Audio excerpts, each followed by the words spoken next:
classroom to the boardroom by providing advocacy, leadership development, networking, mentoring, and technology education.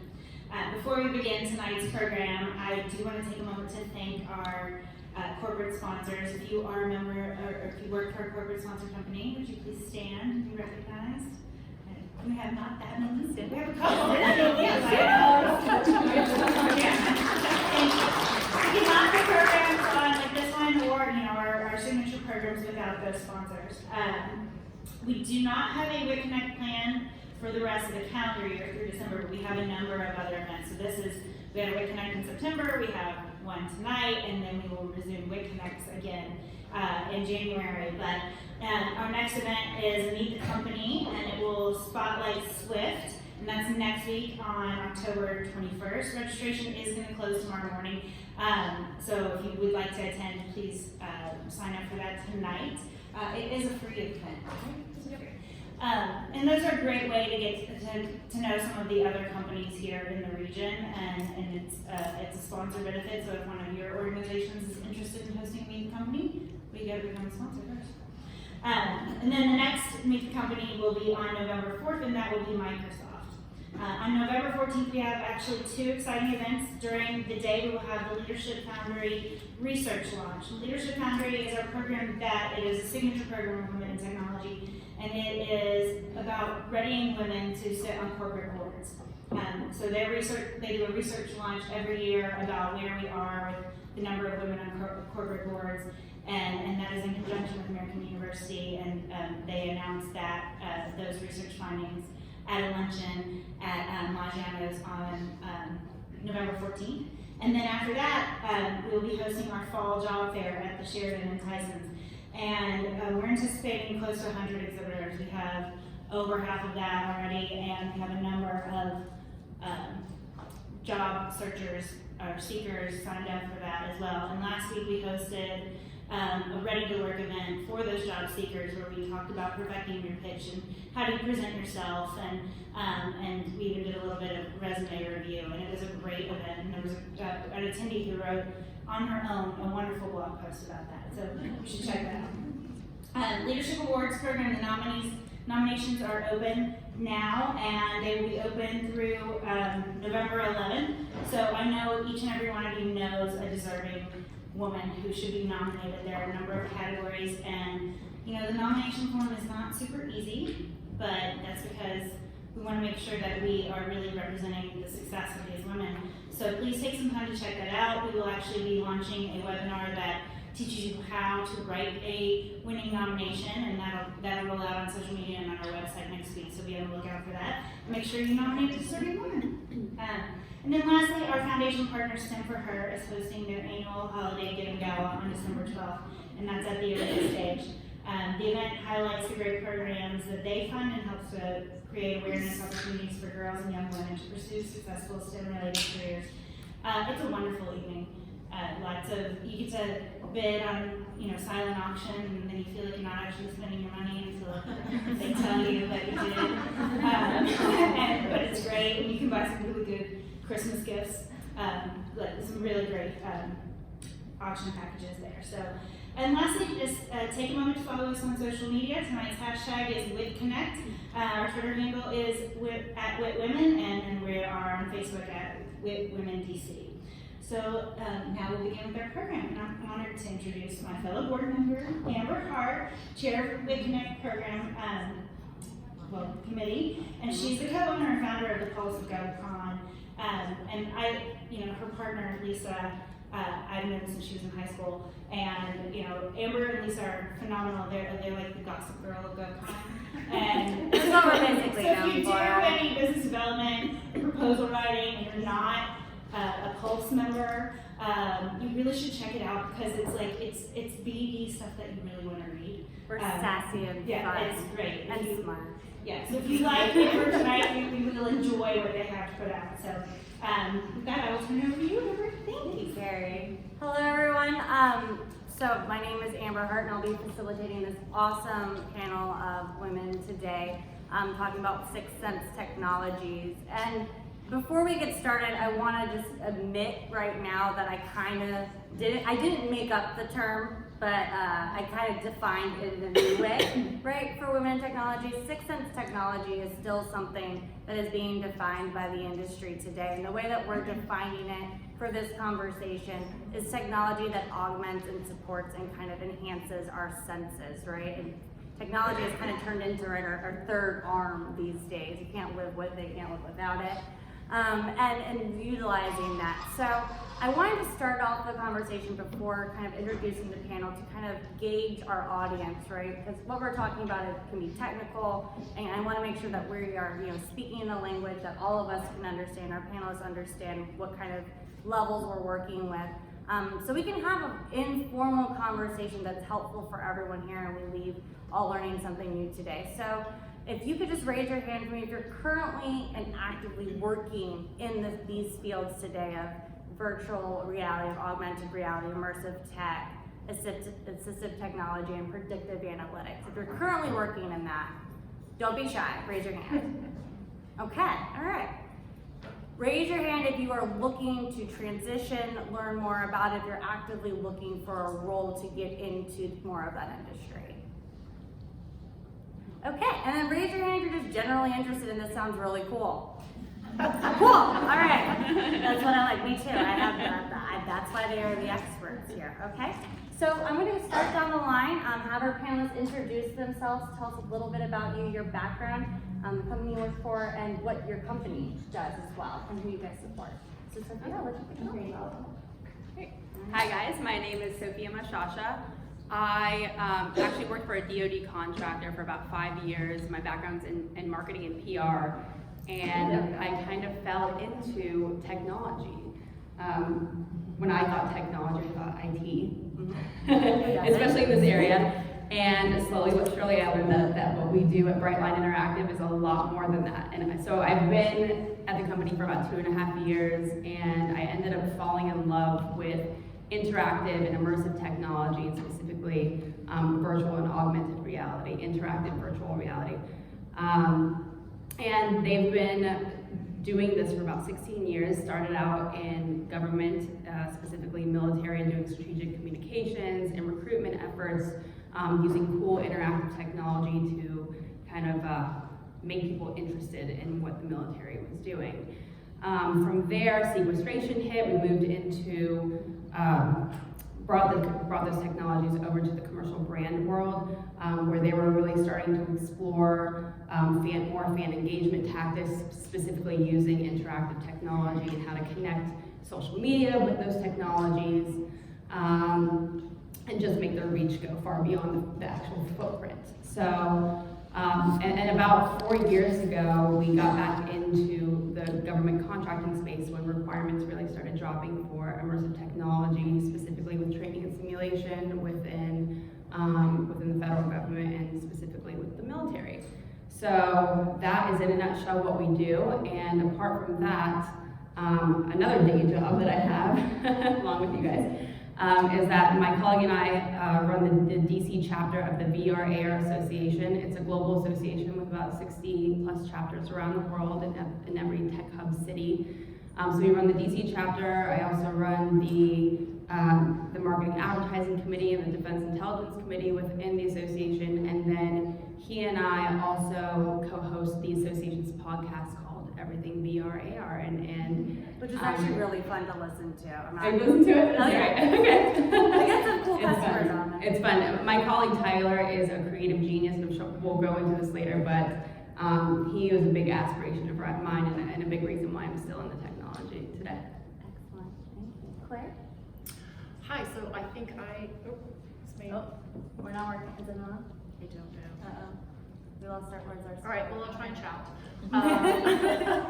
Project. I'll try my best. So I think I'm representing the data nerd aspect of this panel. So my background has very much been right now I'm in the IT tech consulting space. I am working for a company called Exala. We are based out of Arlington, Virginia, and we specialize in a variety of different technical transformational solutions. I actually joined there 4 years ago to go ahead and help grow their data practice, and that's where a lot of the AI, predictive analytics, that type of work comes in. I was able to introduce data science into the organization. We've done some really cool stuff with data solutions. And in the last year, I actually now am the Director of Engineering and Services across all of our capabilities. So it's amazing. I get to work with data scientists and software developers and agilists and analysts. It's a really amazing role. Thank you. Emily? Hi everyone, I'm Emily Miller. So what I'm here to talk to you today about is assistive technology. I got into assistive technology kind of out of desperation.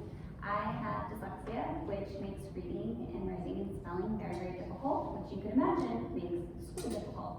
And what assistive technology is, it's technology to help people with individuals. It's in fact any software, any item, any device that has been modified or customized, or it's made like that to help an individual with disabilities overcome and kind of compensate for an area of weakness. And so as I went through school to get my master's in special education, I kind of started to realize the value of assistive technology for not only myself personally, but a whole bunch of different people. So I later went on to get my graduate certificate in assistive technology, and I'm now venturing into assistive technology as a field. I work with I'm a special education teacher in the day, and then in my free time, I'm working with individuals to help basically teach them these tools of assistive technology to help them get through school. But assistive technology is a really, really large field. So you're working with people with hearing impairments, working with assisted listening devices, cochlear implants. You're working with people with vision impairments, using screen readers, as well as some virtual reality and augmentative reality to help them, as well as individuals with autism. It's just a huge field.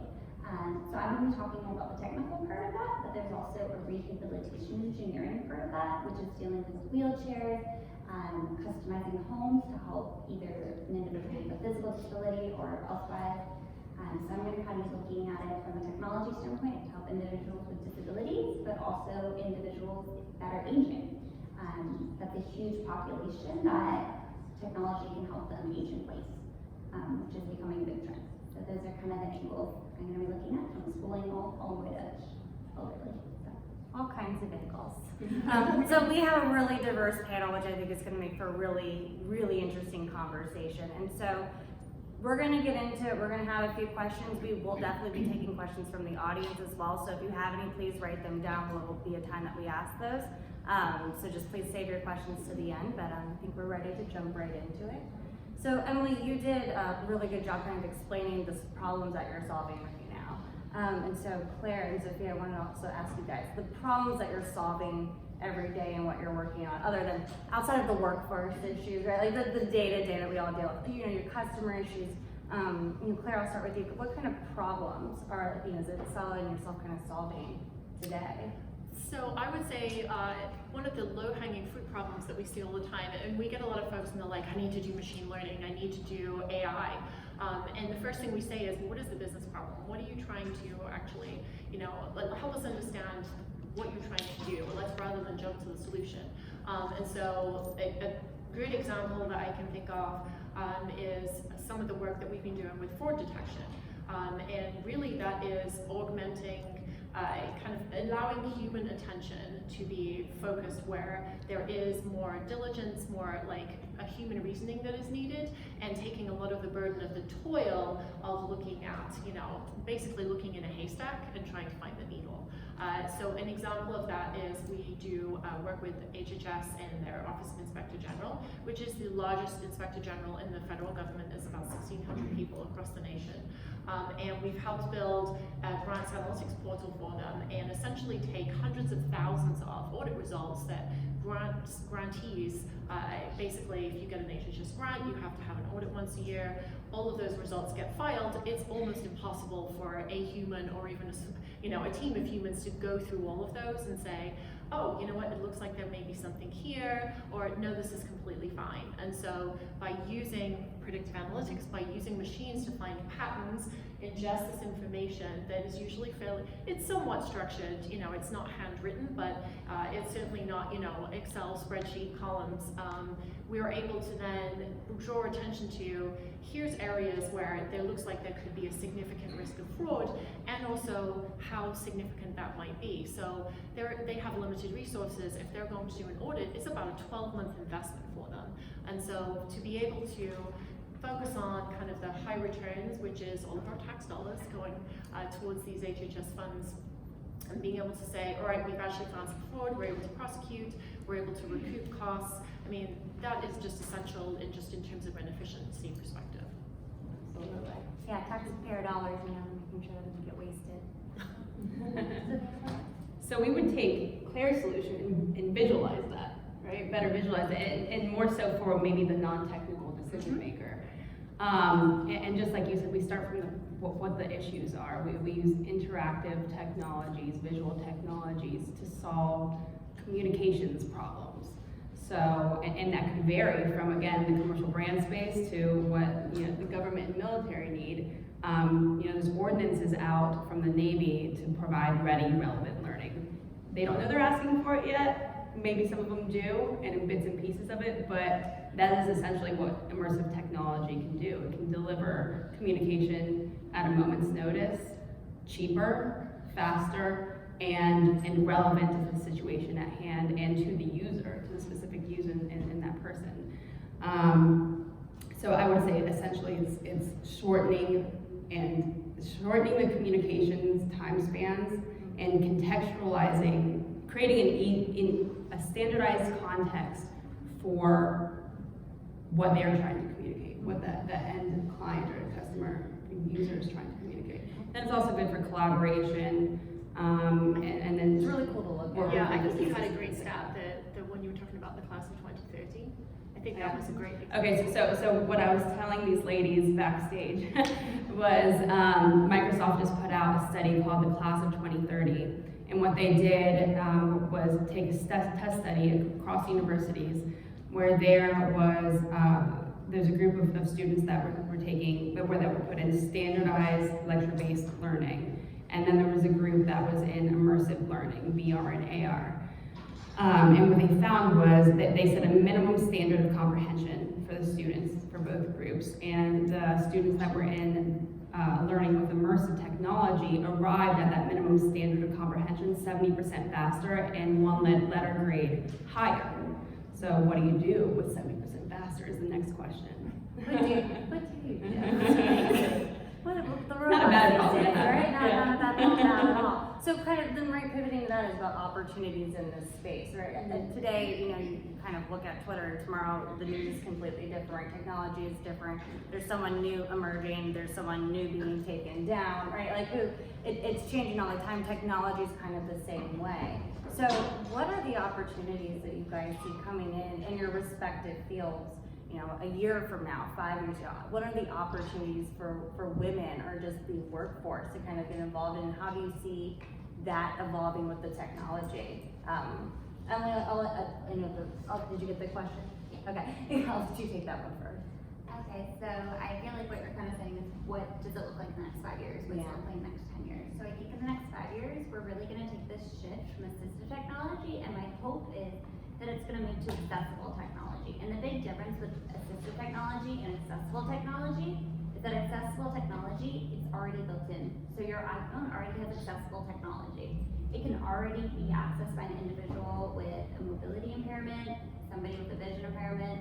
It can be already accessible. So I think that's a big switch we're already starting to see. A good example of that is Google. You can use voice to text now. And what we notice is it's not just good, for example, with a physical impairment or dyslexia. It's good for all of us. It's really easy to be able to dictate our notes. Doctors do it, lawyers do it, a lot of these different people do it. So I think the consumers are starting to drive this demand that, look, we want this built in because you're building a better product. Now it can be accessible by everyone. And that's kind of my mindset is if we can make it accessible for everyone, your quality of product is going to go up higher. Another area within the next 5 to 10 years that I hope to see happen is using assistive technology to help get people with disabilities into the workforce. 50% of the population of individuals with a disability are unemployed. That's a big chunk of people that could be contributing to our society as well as having purpose and a sense of self. And one of the ways that we can help make them more able to get jobs is by making things accessible, having assistive technology. But that costs a lot of money, and a lot of times you're needing a person to go into the field with, let's say, an individual with an intellectual disability. They want to stock shelves, well, you need somebody to teach them, and that's a lot of time and money. So as an employer, you might think that's a bit of a downside. However, with assistive technology, if we can use things like artificial intelligence to start breaking down those steps automatically, my hope is now we can kind of eliminate that trainer, and that individual can always have access to help if needed, and then they can accomplish their job. So I think with all of that said and done, in the next 5 or 10 years, we're gonna see laws start to come as well. Because I hope to see it become much more normalized and generalized in our community. And like we all know with technology, the technology comes first, and then they work on the laws on who gets to use it, when do they get to use it, who's gonna pay for it. So I think that's something we're gonna be looking at. Perfect. Had some technical difficulties. Yeah. It's technology. Can't live with it, can't live without it. It's fine. Claire, how about you? I know you guys are the government moves at a different pace, right, than the commercial world. They do, and we actually have a mix. Ideally, our mix is kind of like between the two, and we definitely do work in the commercial space as well. I'm actually super excited about quantum computing, which is probably about 10 years out. But if just the technology behind it and the ability, like it's just going to increase the capabilities. So I'm not super smart on quantum computing. I'm just gonna say that. What is quantum computing?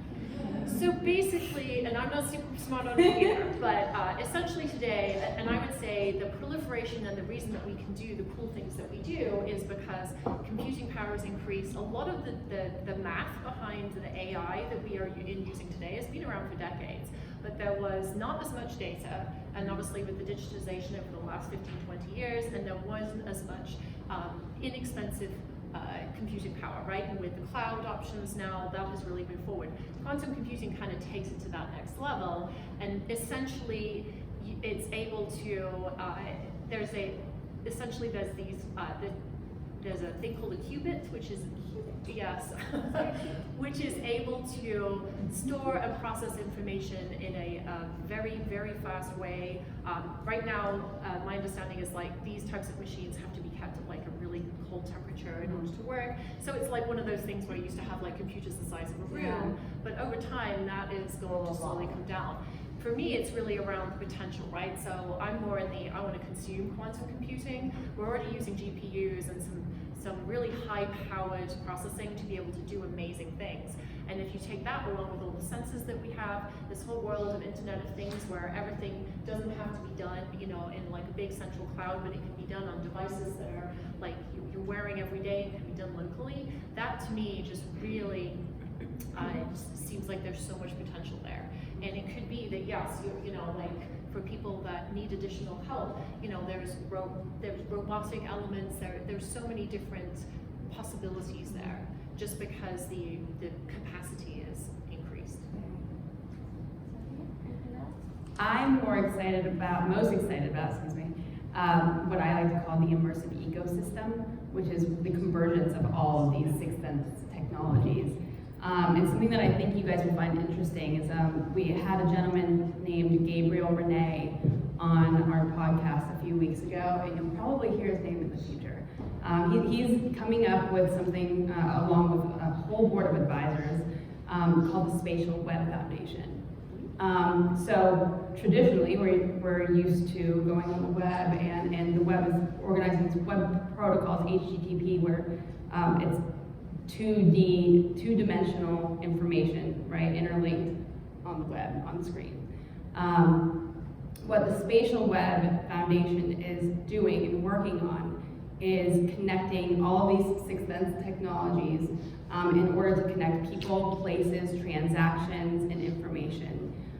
Essentially just making it more of an abstractionless environment for our daily living and transactions. It's going to be really Sounds interesting. very sci-fi-ish. It's going to be really interesting. Yeah. Sounds right over my head, but that sounds very sci-fi. Everything's going to be organized spatially. So Microsoft has something called Azure Spatial Anchors. So basically, you can pin information to a certain geographical location.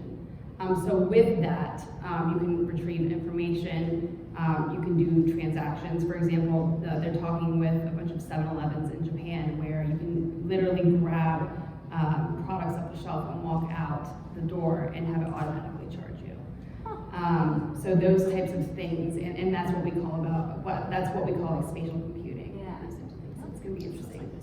Right. We are not limited by technology anymore. We're limited by how creative we can get with it. Absolutely. Quote that right Yeah. there. That's off. That's great. Okay, so with all of these great things, so things that I was hearing right today is all of a sudden, data is a huge, concern. It's a big policy point on the Hill right now. And then to me, all I'm hearing is Big Brother, more Big Brother, and then more data collection, which I think we can all agree here, data is a good thing. And it's going to help, and it's a great thing. But as far as challenges goes, with all of these technologies, what are the challenges you see kind of that you're going to be facing, your industry is going to be facing, while these are evolving? I'll start back down the line. I mean, obviously data privacy. I know that's something that Facebook in particular is particularly concerned about for good reason. They actually just announced something called Horizon. So I encourage you guys to check that out as well. If you've seen Ready Player One, it's kind of the start of that. It's a social network and virtual. So it'll be interesting. But yeah, and I think it's important to educate people, not necessarily people in technology, but consumers around the world on the technology and how it's going to infiltrate and influence their lives. So then we can be proactive about the correct ways to apply that tech.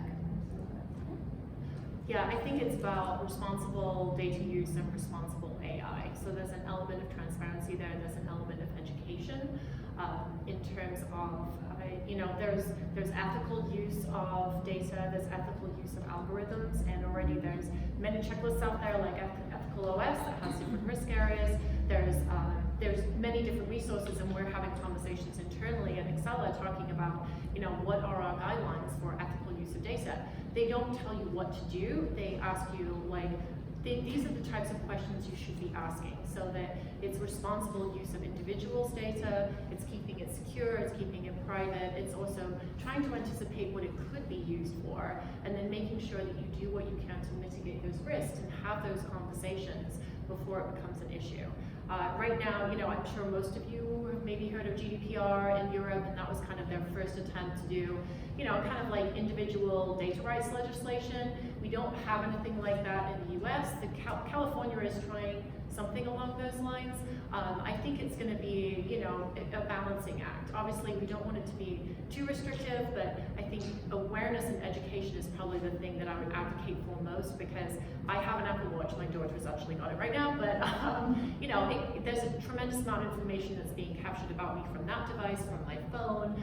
I like that. I use all that information, but I also have an awareness of what it's capturing. I actually have chosen not to have an Alexa or a Google Home device at this point for different reasons because of the data privacy aspect and some of those things. So being able to make individual choices or organizational choices and being informed, I think, is really the key. So I have kind of like a two-tier part. One thing to go off of the data. We are very concerned about the data being spread and personal information. And what happens is for something like Grammarly, which is on a cloud-based system, that accommodation can't be used in certain places. I know I can't use it at work as a teacher. However, I very much rely on that to help me with my spelling. And so what happens is sometimes the technology that people, or at least people using it as assistive technology, they cannot access. And so that's an uncomfortable place to be. And I think as we get more information and as we learn more about it, hopefully that conversation will be able to change on that level. The second part is in terms of assistive technology. Lost my train of thought here. It comes back. I'm sorry. So a whole bunch of new technologies coming out, which is awesome, but it's made for people that don't necessarily have disabilities. And so what happens is, let's say a new laptop comes out or a new iPhone upgrade, the new iPhone upgrade comes out and you have to get on the phone whether you want it or not. It doesn't mean that it's now compatible for a Switch device, or it's now compatible for a screen reader. And so that person who maybe has a vision impairment or a physical impairment can now not use it. Or has to wait for maybe the second or third update. So that's kind of an issue that's starting to create lawsuits, is because you're making things not accessible when you're selling it to your general public. Websites is something that is becoming a major issue because of the web content access guidelines. They need to be accessible, but not everyone has it accessible. Of course, if you have federal money, you have to make it accessible, but that's another area that I think is a challenge, is making things accessible and kind of making it the norm, not as a, oh, this is something I have to do, thinking about it as, this is helping make my product better, or make my website better for everyone. I think it's also important to talk about data bias. Because we, especially from an AI perspective, that AI is completely dependent on the data that is fed into these models and these algorithms. And designing for different populations, making sure that you have appropriate data representation, especially for, maybe smaller populations, but if you're designing something that is meant for, a large consumer population, you need to make sure that you have those diversity of audiences, and you're doing that level of design, and you're making sure that the data accurately represents the different audiences that are there. We see what happens when, I think that's one of the key lessons that I often talk to people about, is you have to have both data volume and data quality.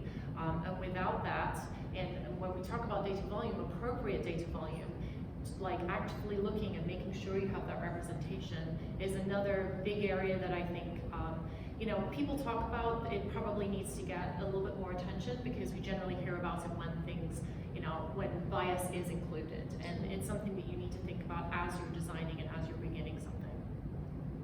Cool. Okay.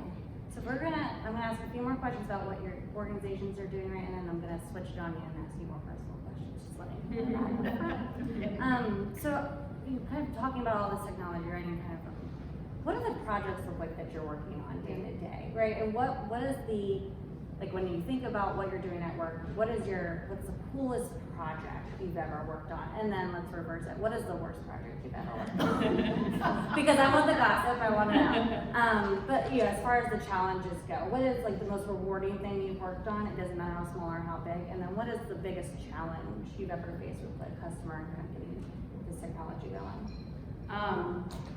That's a really interesting point that you brought up about data bias, because I think that really could come into play with visualization as well. And it's specifically with what we're doing right now, which is what I'll touch on. So as much as we can automate things, it's always better, right? And when I talk about standardizing the context for somebody, the developer, whoever is creating, the artist, whoever's creating these experiences in virtual and augmented reality, is creating that context from their perspective, right? Or the collaboration of people. And they're standardizing the context based on that. So what we are doing now, and what we've just recently patented, is something called PAVE. It's the Performance Adaptive Virtual Engine. So, and this is specific to training, because there's an optimal level specifically of cognition for which we train in. And if we don't want to overinduce stress or fatigue and boredom from somebody, because then everything will kind of get lost in translation, right? So what we're doing is creating one visual scenario or a few visual scenarios with thousands of iterations of that scenario. And we're able to now take these data inputs from both active performance and then passive performance. And what I mean by that is, in VR, active performance would be eye tracking that's now native within a few of the newer HMDs that are out, head-mounted displays. And then heat mapping, for example, so we can know kind of like what you're doing and your decisions within the environment. And then passive data, like neurophysiological and cognitive data. So what we're partnering with a couple of companies, including HTC, which is kind of the 800-pound gorilla of VR right now. And we've created a head-mounted display with EEG sensors on it. So we are taking that cognitive data and not only measuring and tracking cognitive performance and cognitive load within a simulation, but we are able to now autonomously adapt the virtual scenario and the virtual environment depending on their cognitive load. So, and tune up and down certain variables depending on what you want that to be. It could be time of day, weather, occurrences within the scenario, how fast or slow things are moving, to keep them at that optimum state. So when we see that they're starting to get a little stressed and excited, then we kind of slow things down per se. And then on the opposite spectrum, to keep them in that optimal state, because that is the optimum state of learning and retaining information. That's really cool. So what's the world is kind of real. It's really cool. Really cool stuff. So let's flip it. What's the worst project you've ever worked on? And as far as the you don't have to name anyone, you don't have to name any customers, right? I don't want you to lose any work. What is the hardest problem you've had to solve, or what was the biggest challenge? So I'm on like the business leadership BD side of things, so I don't deal a lot with production. But I'll say a big challenge in general is kind of educating people on what the heck VR and AR is and what the differences of them are, and then that there actually is something called 360 video and then interactive VR. Do you want to explain that? Yeah, you want to get that absolutely. out of the way? Okay. So, what most people have been privy to is what's called 360-degree video, and mostly on mobile devices, where you slip into a device and you're just looking at it passively. And that's great, but that's like driving the Toyota versus the like Ferrari, okay? So then we get into interactive virtual reality, which is usually graphic rendered content, so you can interact with the content within the space. And the reason why we do that is to build memory. So you're not necessarily memorizing what you're seeing on the screen or what you're seeing on paper or what you're reading or what somebody's telling you, but you're actively involved in creating that memory, which is why it's huge in training, it's huge in simulation, and which is why Microsoft did this huge study. So that's interactive VR. Again, it's used for training, simulation, but we use it for fan engagement as well. And then there's augmented. So virtual reality is completely including the environment around you, and we're putting you somewhere completely different. Augmented reality is like things like the HoloLens, the Magic Leap, and even your filters on your phone, where you're seeing the environment So around when you. you take selfies, you're in augmented reality. Not selfies, but Snapchat filters. Snapchat filters. Yes, that's There you go. exactly We're it. all experts in augmented So you're all experts in augmented reality, We yeah. all know it. Okay. That helps a lot. And so you're just augmenting the world around you with the graphics or text. Okay. And now there's something called mixed reality, which we all have varying definitions of what that is, and even within the industry, we're still trying to figure that out ourselves. But a company called Vario is coming out with a product called the XR1, and that will be released on our podcast next week. And it is the first of its kind. I would say that is true mixed reality. So basically, it's a VR headset with pass-through cameras in color. And you can include the environment around you and make it like a VR type of environment. And you map out the physical structures in that environment that you want to be shown. For example, your hands holding a tool and having your hands affect that environment, that virtual environment. So that's what I call mixed reality. Okay. Very It's cool. really Well, interesting. thank you for getting Yeah. that. You defined it for people. You So helped that the was the world. definition. You So helped the world. It's good. as you can imagine, we kind of have to do this over and over and over again with our clients because everybody thinks, immersive tech is cool and they all want it, but we go to them and ask them, okay, why AR, why VR? Do you And actually it's know like, what this is? yeah, most likely, they come to us, they say, oh, we want augmented reality, and we're like, okay, well, why? What's the use case? What are you using it for? Because we first have to educate them on the spectrum of immersive, and then we kind of have to go back and educate them on the appropriate use cases for each of them. So I would say what's most frustrating is kind of getting them through the concepting and creative, because usually what they come to us with is really not what we end up with, or they come to us with a general problem or goal, and they say fix it, which is what we like to do. Yeah. I think we can all relate to that, right? If someone comes to you, the problem's not really the solution. That's right. Of course. Claire, I'm sure you could, sympathize with that. Yes. Okay, so I'm gonna, in terms of coolness, my example is probably gonna be more around impact, because the stuff you're doing is super cool, leading edge, and we do some pretty cool stuff, but generally, we aren't quite at that leading edge stage. But in terms of impact, that to me is where I think projects can be incredibly fulfilling. So I was actually at a meeting today that was a follow-on from a project that we just completed, and this really isn't AI so much, but it's just the power of data, and that is actually helping to improve health outcomes in developing countries. So we actually had a project where we were taking not terribly high volumes of data, but data from health clinics, from places in Uganda, and helping to really map trends and patterns as far as the proliferation of AIDS and the impact of different types of treatment protocols. And it was an amazing project. One of my team did it.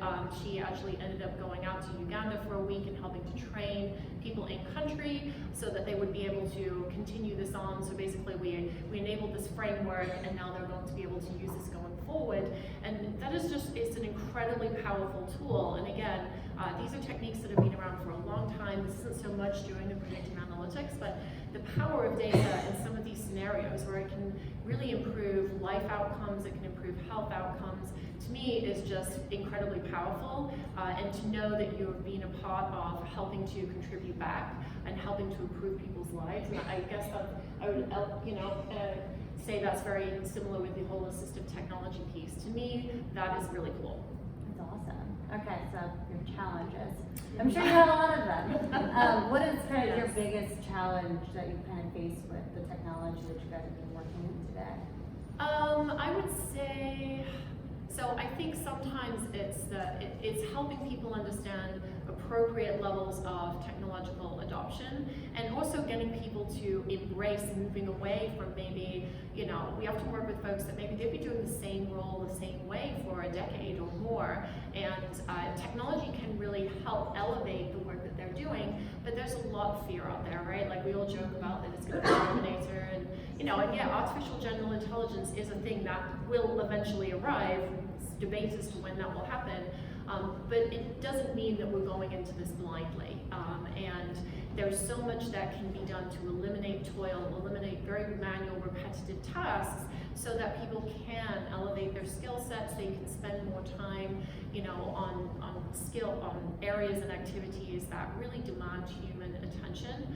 And so I say that helping people understand that yes, your job may change, but this isn't technology that's going to replace you. Mm-hmm. The idea is that it's going to complement what you're doing. It's going to automate parts of your role that maybe have been particularly toilsome, and so that you can do more. Absolutely. Awesome. Emily? So to piggyback off what Claire said, that really is what is kind of the difficulty of assistive technology is I'm selling it to parents basically by saying, look, we are going to be augmenting how you typically do writing or how you typically do reading. It's not saying don't teach writing, don't teach reading. It's saying you might get a third grade reading level, yet you're in sixth grade. How are we going to make up the difference so that you can accomplish that sixth grade task while doing your third grade reading and moving up that level? And Claire brought up a really good point when we were talking earlier that it goes into a parent's decision or an individual's decision on how much are you going to allow technology to impact your life. And that is kind of a decision that has to be made on an individual level on how much are you going to depend on it. I would be completely out of luck if I didn't have my iPhone telling me where I needed to go, what I needed to do, what time it was, it helps me with spelling, helps with everything. However, I'm very dependent on it. But that was a choice. So it definitely goes into what you were saying in terms of that goes into a personal choice, and not everyone's for it, because it is very different. It's very different than maybe the way you learned how to read or you learned how to write. The different doesn't mean bad. It's just different, but you're accomplishing the same task. We read to comprehend. We don't read to decode and sound out. We read because we need to read and get information. So it's just different ways. I would say the best part of the project I'm working on is when a kid, as soon as you match them with the right technology, their face just lights up. They're like, oh my God, this was made for me. Like, this has made something that was so difficult for me now accessible, and I'm doing it by myself. So not only making it accessible, we're boosting their confidence, their self-esteem, and we're providing them independence.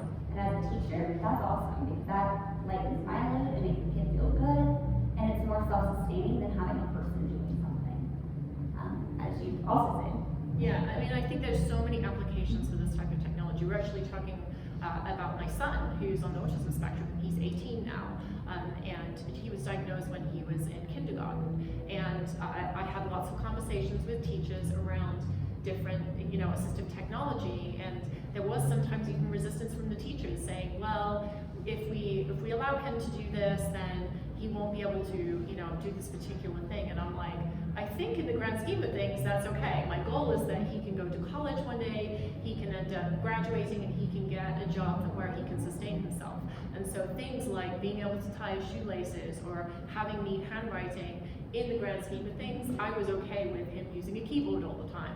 Wasn't too worried about it. Yes, his handwriting is terrible, but now he's doing an applied computer science degree and he's got multiple APs from high school and was, on the honor roll. So, it's really having that choice. And again, that goes to education and awareness. And for some people, they may choose not to, and that's totally fine. But I think we need to at least allow people the choice to say, yes, this is going to help me, and I'm okay knowing that there may be a dependency there because this is actually going to improve my quality of life. I don't even know how to pivot out of that, so I'm just gonna move on. That's amazing. That's really cool. So kind of turning the tables, right? So, this is the work that you're doing, the companies you're supporting, the great stuff that you guys are doing day to day. And I'm always really curious about how really smart people get into really smart jobs and things that are completely over my head. But how do we all end up where we are? So, so you kind of mentioned, you got into it, you're working in government contract, or you're working in IT. As far as the growth of your career, what have you found has been kind of the misconceptions about your job and your day to day? When people are like, oh, you do this is really cool. What do they tell you, or what do you actually? What does your day to day look like now? How has that kind of grown from where you started to today? And learning that. Yeah, well, first I'll say that I'm very lucky to be in a position that I am now, because being as an emerging technology, you're either usually a small business owner who is, very dear and close to the technology in some way, shape, or form. Like they're either a developer, a designer, or somewhere in that realm. Yeah, they're in that kind of production house. So they're doing all of their own business development and public outreach and all those things. Or you are a Facebook, Amazon, or Google. And you've been in, they're hiring people who have been in technology for years and years and years to do what I'm essentially doing for my company. So I was really lucky. I started out in marketing for them. Again, I came from a DoD contractor, went to this company, started out in marketing. Didn't really know what they did at the time. What kind of intrigued you into that job? Like what? I need a job. Yeah. I've been there before. I can understand that. You need a job. What I really wanted to do, so studying marketing, I always thought I would get into advertising, somewhere in the entertainment realm. And so found this job through a friend who worked there, and they had a lot of Fortune 500 brand clients, and they worked for all the major ad agencies out there. So I was like, okay, it's one step in the right direction. Worst case scenario, I'll make connections through those agencies that I eventually would want to work for. And so that's what kind of drove my interest there, was the fun stuff that they were doing, the public facing, fan engagement stuff, the big shiny stuff, exactly. And then my role kind of grew from there.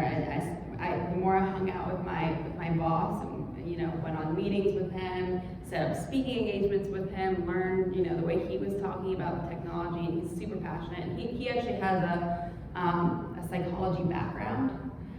So the way he speaks about it is very different and unique compared to anybody else that I've heard speak about technology. So that's kind of where I pick up some of the things that I say. But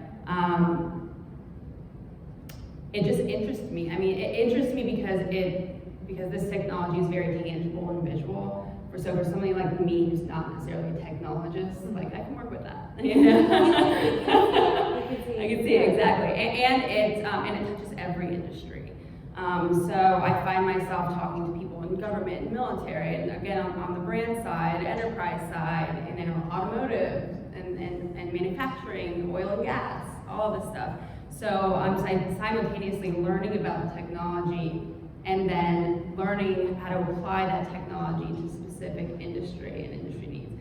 So that's what I find most fascinating about my job, and that kind of piques my interest, because everything is always changing. You're always talking to somebody new and figuring out a different creative concept on how to apply the technology to them. I kind of forgot what your question was. It was a very loaded question, but that was a good answer, and how did you, the summarized version, how did you get here, today? How did you get involved? So the summarized version, long and winding road. So I was in high school, loved languages. I did French and Russian. I was going to be an interpreter. Found out, okay, that's like super competitive. So I pivoted, went to university, got a business degree. And as part of doing that, I studied quite a lot of marketing, and I absolutely loved consumer behavior. And I was like, this is really cool, this is amazing. But I kept thinking, how do you know it's real? Like, how do you know that these theories are actually going to pan out the way that we're being taught? And so unknowingly, because this was the mid-90s, I sought a job that was working with data. I felt like there's something there, and I'm really curious about how you understand consumer behavior. So the first job I took was with a startup in Chicago, and they were essentially downloading data from the point of sale systems from giant supermarket chains. So Safeways of the world, we had Jewel, I'm trying to think, Kroger, Albertsons, things like that. Bringing all this data down, and this was way before we had, the cloud and a lot of the cooler technologies, and my job was bringing all this information together, and we were pulling insights and reports together for large companies like P&G or Coca-Cola, and then we were also getting information about shopper programs and others, and then reading that back for the retailers. And I loved it. I was fascinated, and I absolutely loved doing the data cleansing and finding these insights and seeing trends, and I was like, this is really cool. So I kind of just fell into it, and then from there, the jobs that I took after that point all were somehow data related. I have actually held a lot of different roles. I've been a business analyst, I've done data architecture, I've been a BI data viz developer, I've been involved in various different aspects, and I think that actually becomes kind of like a secret weapon as you go into leadership, because you have different perspectives, you've lived different roles, and so when you're working on the tech side, I've worked in internal IT for many years, and I've also worked in tech consulting for many years, and so I feel like I have a better understanding of the different roles and the different representation that needs to be there, so that you bring this holistic solution to life. Emma? So it kind of started in my junior year of high school when I realized, having my mom read to me is not going to work for me as I go into college.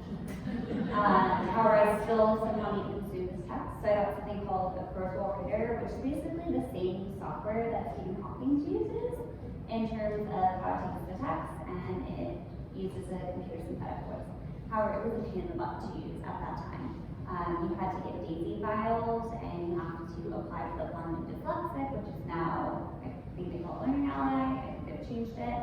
And so, just to see how rapidly changing that happened, that was at 17, and then I go to college at 18 and 19, and my ADHD coach was like, you could just use an iPad, it's going to read everything for you.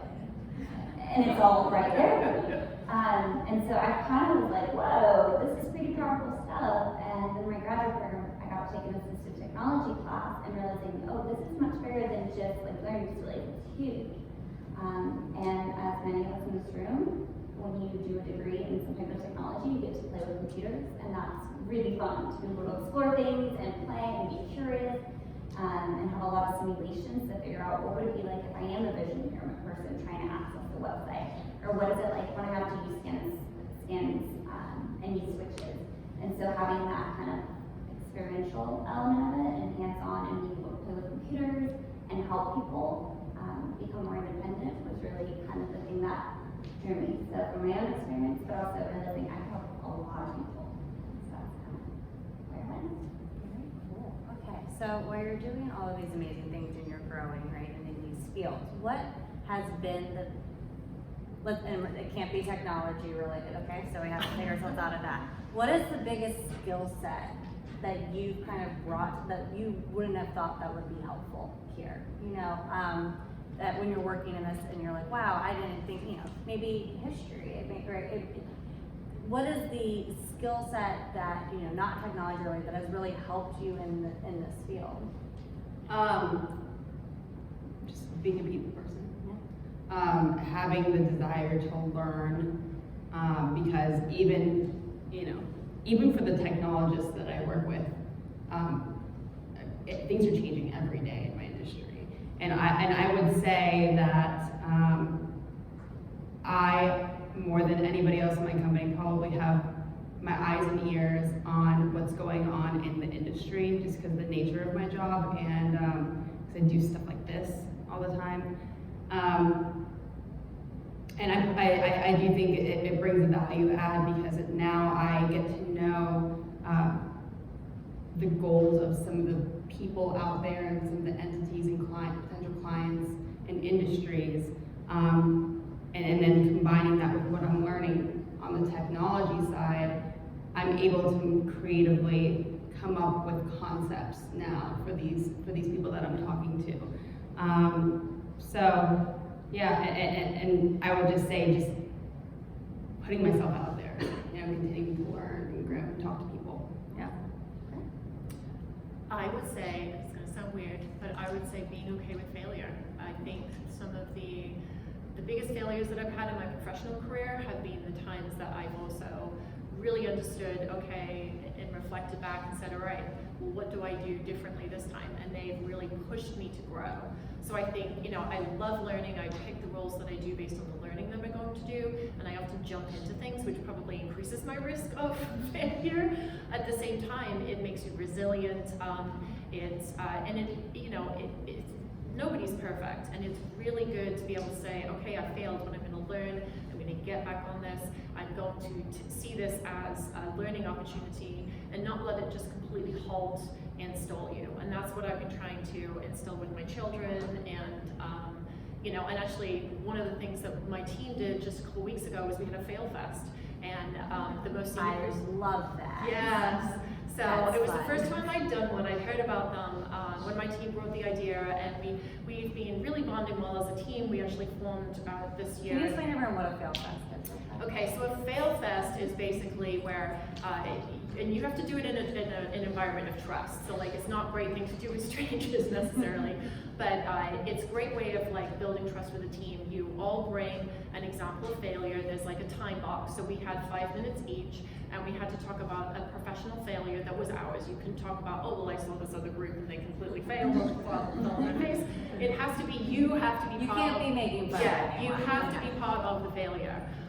And the most senior person in the room goes first. In this case it was me, and you kind of set the tone that it's okay to talk about where you didn't do things right and where you did mess up. And then mine was called Zero Impact, because I basically. I was gonna say, Claire, I would be remiss to ask. Yes. What was your biggest? So I had a few slides, because slides help me kind of focus my thoughts.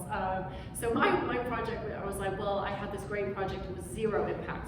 I talked earlier about everything's about impact. I basically spent 12 months working with a team trying to get them to move towards some new technology and new solution. And if I really look at it, at the very end of that time, I had absolutely zero impact, and they did exactly what I wanted to do. Sometimes it happens like that. It does. But I think, and earlier on in my career, failure was really hard, and it took me a while to bounce back from it, and I felt like I was, really, messing up, and, this wasn't how it was supposed to be, and I realized, no, that's just how life works, and it is how you grow. And so if I encourage everybody to kind of have a fail fest. Think about failures. Think Next about, WIC Connect. Carrie, right now, fail right, fest. think about, how your failures have helped you grow and made you more resilient. And then you take that and it becomes very powerful over time. That's great. That's a great idea. I would love to do it in my costume. Right? I like want to hold fail fest everywhere now. I think my biggest skill that's probably helped me is the ability to think, it's called SET in assistive technology. It's thinking about the student and the individual and the environment. And then what tasks are you asking them to do? Not what are their deficits, it's what tasks, what tasks are you asking them to do? And then by tools, you pick what strengths do they have that you can leverage.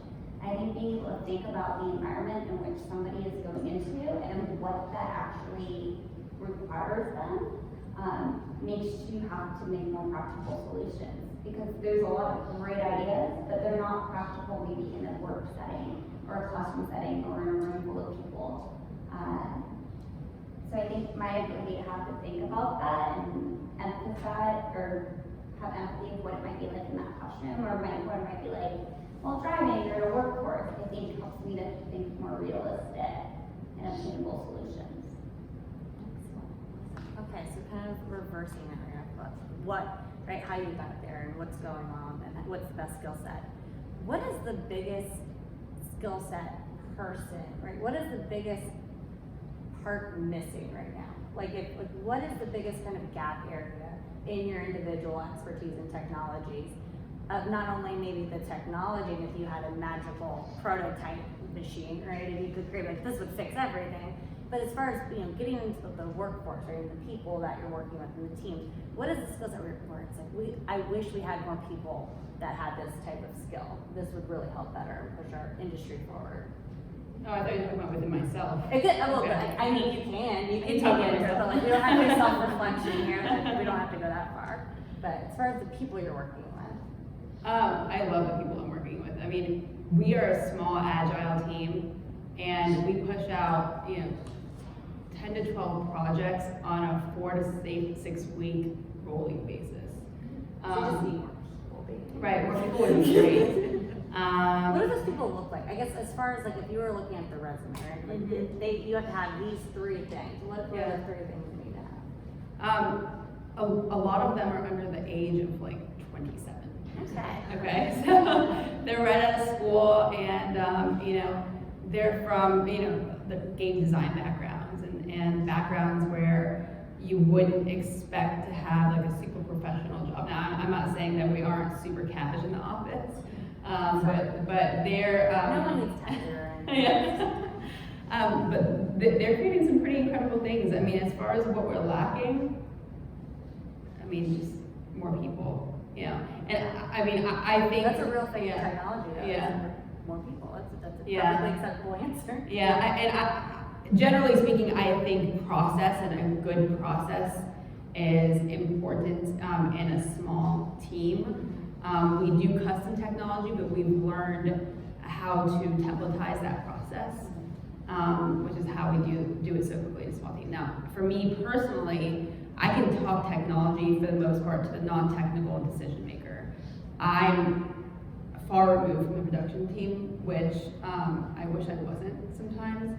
So I've actually kind of inserted myself more into the creative sessions and the project kickoffs and kind of getting into the morning huddles that the production team is in, just so I can learn the ins and outs of what they're doing. And I'm also taking a boot camp soon at a place called Building Momentum, which if whoever doesn't know about it, they should. They're located in Alexandria, and so we do a lot of the software side of things, and they do everything else hardware. 3D printers, CAD, robotics, drones, and things like that. So they hold classes for the public and for government. Actually, they have contracts there, but anybody can go in and just take a boot camp. And write that down. I think that would be really interesting for everybody. Yeah. I would say teaming skills. I interview very regularly still, and talking to candidates. A lot of times I'll find someone who is a brilliant technologist. They're really, really good at what they do, but when probing questions about how they like to work, and you know, they're just much more comfortable working individually and not working in that teaming environment. And that's hard, I get that. I mean, I have a son who is the epitome of that. But it takes a village. The software and the solutions that we're working on are so complex these days that you have to be able to have that sense of teaming and be able to work together and rely on each other. And that is making yourself vulnerable. You know, there's kind of soft skills there that go well beyond the technical side. And so I would say, as much as I see, you know, there's lots of teaming opportunities in schools, I don't know, maybe even having like an AR, VR experience from teaming to help people like live different types of scenarios would be really helpful, because that is often the one area where I'm just like, okay, this is probably not going to be a great fit. And there aren't enough people, so yeah. And there's not enough people. So if you're looking again, they're looking for applications, guys. Job fair, people, if you're still here, there you go. So I think with assistive technology, a lot of people do it as a secondary skill, so they either went into like physical therapy, software design, education, speech. We have all sorts of engineers that I went to school with that are all looking at a different element. And what I would like to see is more people that are just like doing assistive technology to do assistive technology, not doing it as a secondary part of their job. So finding those networking opportunities. I know RESNA is a great networking opportunity for people that, from all different spectrums of life, that they're into assistive technology. So finding mentors is kind of difficult because it is somewhat of an emerging field, and it is so varied in experiences and backgrounds, and what everybody's doing is very different. So kind of finding more of that networking, I think, is where we could use help. Okay, so one more question, then we're going to open it up to the audience who didn't speak. Is that my I have sign? a question. Oh, no, hold it. I know. I have one more question. Just hold on to that. So, well, you know, if you can leave the audience with one lesson, one key, right, where it's, if they remember nothing else about the technology, about the what you guys are doing in this space, kind of give you the floor. What's the one thing you want people leaving knowing about the technology you're working and where it's going? And I'll open it to you. There's a misconception that VR is just for games, which is where it's spawned from, which I'm thankful for that industry to bring it upon us. But yeah, I would encourage you to just keep your eyes and ears open about what's going on in immersive technology, because it will start to infiltrate our daily lives. Apple's coming out, they already filed their patent, it's public knowledge, now they're coming out with their own pair of augmented reality Are they going to be like glasses. thingies? They look similar to what like Google Glass was like. Okay. And I think that that will be one of the biggest things that will cause mass adoption, as with everything that Apple puts out. So yeah, I think it's going to be big. So watch It's out all for going to it. be big. Yeah. So the one thing, okay, that's I know it's a big loaded ask, question. yeah. I'm sorry. I think there's a misconception that to work on these advanced solutions that you have to have a computer science background, that you have to be really into tech. And every day I work with teams that have such a variety of skills. Yes, we absolutely have developers. I would say a lot of folks in the data engineering and data space come from a non-computer science background, and they are working in a more technical environment. But we have designers, and designers are designing for the solution. We do a lot of 508. We talk about what are the audiences that we're working with. We have analysts, we have agile coaches who are really focused on, how do I enable teams to work better and produce faster. And so you can still be very much part of this technology village that is delivering these impactful, really cool solutions. You don't have to have a CS degree. That's good to know. So I think finally I would want to leave you guys with is that individuals with disabilities are a part of our society, and we need to find ways to include them. And by building products using immersive technology over virtual reality, all these different types of technology, if we can think about the population of individuals with disabilities and include that into our projects and include that into our technology, include that into our designs, you're not just designing something that's accessible, you're designing a better product. So that's kind of where my thoughts are on that. Okay. And I'm excited to see how this helps to bring people into the workforce and then we start to change kind of the way learning and stuff goes. Absolutely. I mean, I know for me, it gave me a lot of food for thought, stuff that I didn't even think about, right? So thank you ladies very much. Okay, so we're gonna open it up to the audience. Carrie, you've been so patiently waiting. So I think we've talked a lot about the design aspect, and I know, Emily, this might really be more for you, and I would love for anyone here to contribute as well. How do we make these resources more accessible and available to the folks that need them? So we're working really hard to design a lot of really great things. Like Emily, how are we getting those resources to the students that need them? What are our opportunities to provide, technology's expensive. I gotta go get a new phone tomorrow because I cracked mine. But, and I'm able to do that. What can we do to make sure we're creating something to make a better world? How do we actually give it to the world to make it better? So a lot of companies have felt a moral obligation. So like Microsoft, they've built a ton of assistive technology straight into their project. That idea of accessible technology, because accessible technology, it's free. It's already included in what you have. Google Voice to Text, free.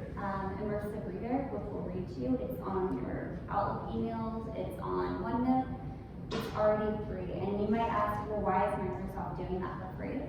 Well, because they start to realize that we want everybody to be included in this, and this is the way that we can make people included. So from a school element, I think getting information out there. Microsoft does a free education workshop for teachers as well as parents, ranging in all different types of disabilities. So they have ones on augmentative communication, and it's completely free. You can go get training. They have one on dyslexia and learning tools, completely free. You can go get training. They have ones on autism, again, completely free. So it's making it accessible. However, with that networking element, I'm not sure everybody would know about that. And if we're looking at more of a wide consumer range, it shouldn't cost thousands of dollars extra for someone with a vision impairment to be able to access the computer. So looking at accessibility guidelines, there's guidelines on the internet, it's World Content, or anyone know that acronym? It's like World Accessibility Guidelines 2.0. We talked about 508. Basically, these are guidelines to help make things more accessible. What we're seeing as guidelines are soon going to be federal laws if they're not already, and a lot of lawsuits are coming out because they're not accessible. So I think that's what we're going to start seeing. And even though it's like affecting the big guys, it's going to start trickling down to where it's just going to be second nature. Does that answer your question? Yeah. I have a question. So, a lot of stuff is way over my head, right? But I find it fascinating. And it's fascinating that you all are so passionate about the and you talked about the power of augmented reality, AI, and how things are going to be smaller and faster, and you can do things better, whether it's plant jobs, give real opportunities to people to do different things. But I want to compare that to a piece I heard, and I don't know whether it was a guy from MIT or another technology university, but they did a research project about kids and their use of this device, whether it's for just texting or it's games or it's, passing the time or whatever they're doing on it. And they researched and found that when kids are operating in this environment, that the parts of their brain that are lighting up are not the frontal and the back cortex, but it's the creative piece. And it's just the reactive piece.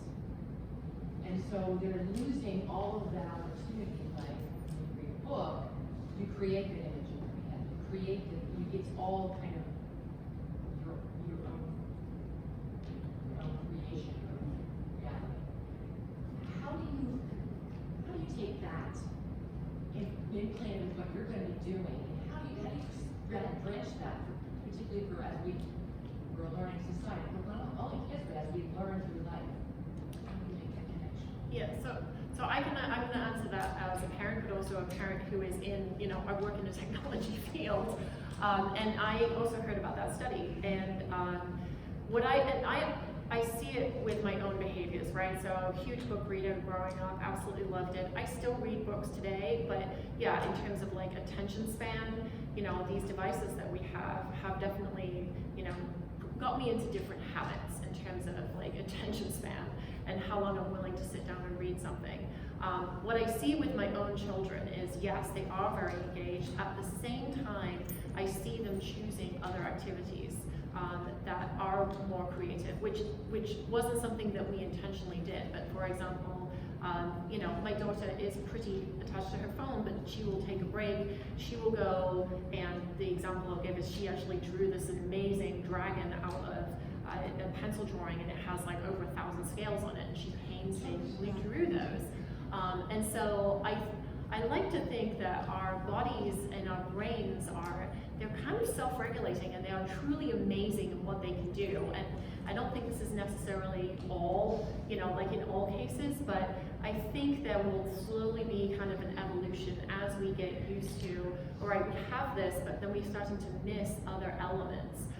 I still think, having the arts in school, music, it's still very vibrant. I see it with my children's friend groups.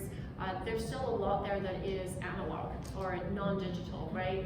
And I think ensuring that we still offer those opportunities and we offer those alternatives is really important. Do you want to touch on that? I was going to say, remind me of the whole brain thing.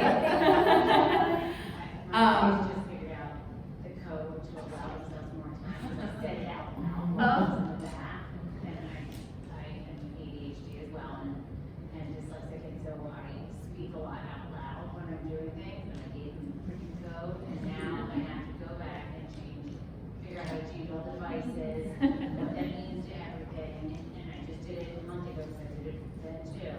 But you have to control the amount of time that they're on it, and I have an ADHD and dyslexic child that needs these devices and the adaptation of that so that he can do better than I did as a student. But we learn to adapt around it, and now I use it in work, not having learned it when I was younger. So I find it incredibly useful, but damn if they aren't off that thing. Kids are terrible, right? I don't know. Balance is hard sometimes. So Sophie, I just, again, it reminds me of the brain Yeah, thing right. that you guys are doing. So how Yeah. does that help? or Well, translate? I am not a neuroscientist, so let me just preface it by saying that. But there is a way to make technology advantageous for us in the physical world, and make people more physical, and make people collaborate in the real world using technology. And it's on and how we use it, and how creative we get with it. For example, with interactive virtual reality, yes, you are in a digital world, but you're acting and reacting to the environment like you would in the physical world. So in that way, you're engaging people in a different way than you would just being passive, watching TV, or even reading. I mean, it's just a different way. It's just a different way of interacting. Yeah. And then with applications like Pokemon Go, for example, they're bringing people together in the physical world. They actually have physical meetups where you're catching Pokemon together, excuse me. And there was actually, they captured some data, because now they kind of know where people are going and what they're doing using this application, where I guess national parks had a drop off visitors. And so the creators were purposely putting Pokemons in national parks to get people to go to national parks. parks. So they're still making you go outside. So there's a way to do it, yeah. And something that you said too, right, was kind of about, and that really resonated with me, was the way that it's about learning, right, and how it will slow it down for you, or depending on the immersive training, right. And that really resonated with me because I had a different learning style that I wasn't really aware of until I got older. Yeah. And I think that's going to help children and all of us right nowadays. Is as that technology evolves, you can kind of sense how your brain is reacting to things because we're all different. I think that will really help in kind of teaching, students and kids how, and adults even, how you're learning. Yeah. Right, and like, just if I can touch on that, so there was a recent study that got put out, I'm pretty sure the Yale Center on Dyslexia has it, and what they did is they actually took MRIs of students' brains, with them reading a book, and then listening and looking to the book, and what we realized is that it's lighting up the same exact way. So you are getting the same benefits of looking and listening to the book as you would if you were actually decoding the words yourself. That's amazing. So that's pretty powerful data in terms of, no, you actually are getting the same benefit, but now we're making it more accessible. That's awesome. So I think that's important to look at, and I think we're gonna start seeing more studies to realize, oh, maybe this isn't as different as we think. That's awesome. Yeah, that just has me so interested. Christy, you said. And I'm not staging because I really want to test this. It might be a two-part, three-part, I don't know how many parts question, so I'm gonna try to. Throw it all out there. But, related to what Gary had asked about, the adoption of the technology and what we can do, and then you mentioned something about 508, legislation, but is there a specific, legislation that is kind of forcing schools or to implement these technologies so it's accessible to all schools? So that's one.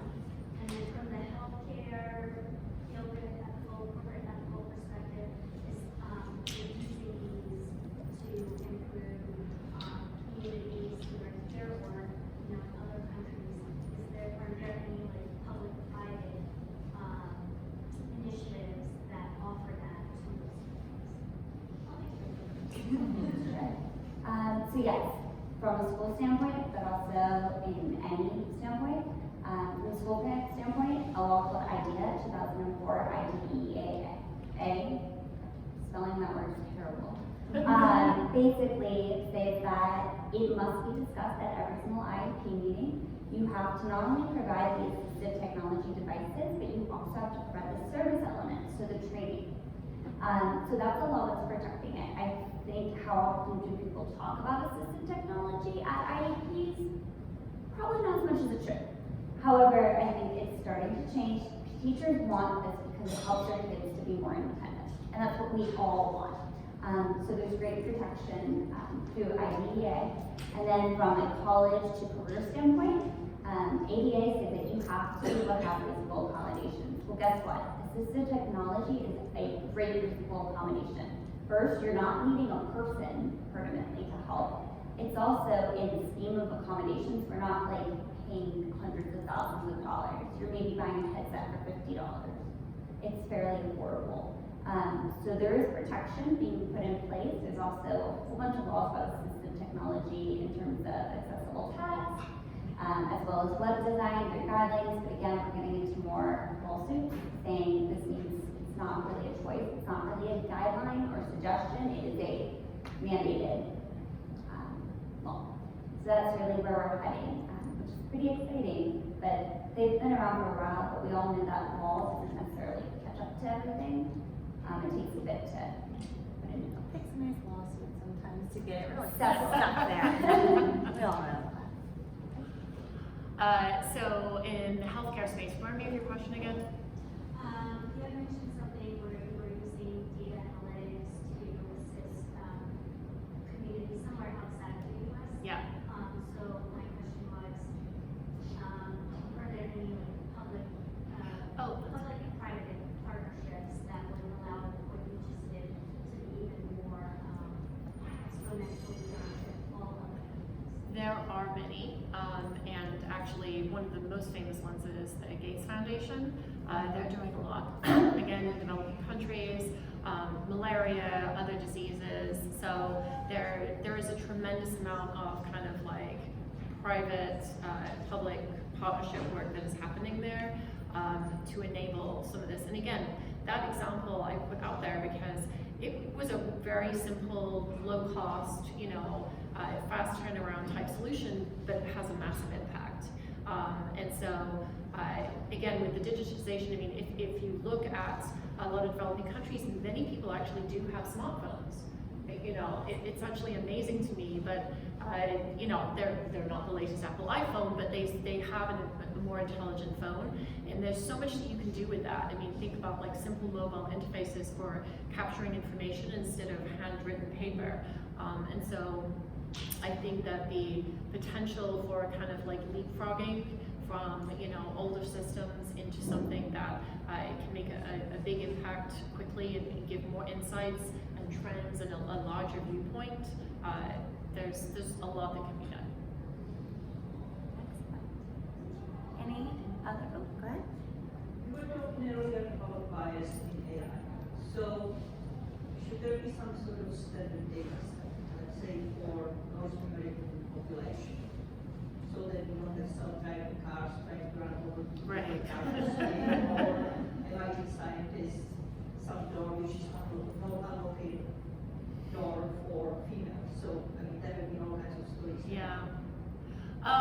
I think that is a great idea in theory. I think it's very hard to do, right? Because just using some of the examples like self-driving cars, there's different factors, different features there that you need to accommodate versus, a solution that maybe is, like being used in the military, let's say, and it's using, like image recognition and things like that. So I do think it's somewhat business and use case dependent. I think the approach that that we have to continue to look at is, all right, let's at least ask the questions. I think in terms of what are the potential audiences, and that's tough to do. And that to me is around having diverse teams, having different perspectives, different backgrounds and experiences, and even then you're still probably going to see issues and concerns. It would be great, and at some point we will probably develop algorithm that can maybe identify the appropriate mix of data inputs and data samples. So if you have an algorithm for whatever the engine is doing, you should be able to figure out the counter algorithm for what should be data set. Yeah, I mean, we often talk about test-driven development in software, right? So kind of the same type of thing. So instead of designing it, like you're basically going to build your software and you're designing it based on the tests you're going to run to say, does it work or not? Does it do what I expect? So same thing with an algorithm is, can you apply that principle so that you do avoid bias? It's a really complicated field. And again, sometimes, I know a problem that we've had for such a long time in data is just like having enough representative data to test. With some applications you're coming in, the data's already generated, but if you're doing something brand new, you may only have very small sample sets of data. And so then how do you appropriately generate, a representative data set, right? It's really difficult. It's a really hard problem to solve. So definitely just something to keep top of mind. Absolutely. All right, Amy.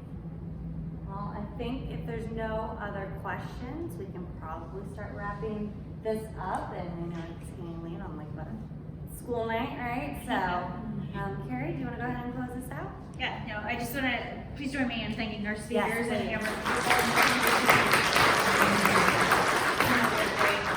Thank you so much. Each of you will receive a survey about tonight's program. Please do fill it out. I read every single response from the last one. So we do read those to help us make better programs for our members. Really appreciate you guys taking the time and joining us for this topic. And Amber, thank you and your committee for putting this together. Where's Julie? She's back here, Julie. Everyone, Yeah. thank you, Julie. Please, be on the lookout for our next opportunities. We listed a bunch of them this evening, and I hope to see everyone again soon. Have a great evening. Thank you, guys. Thank you, guys.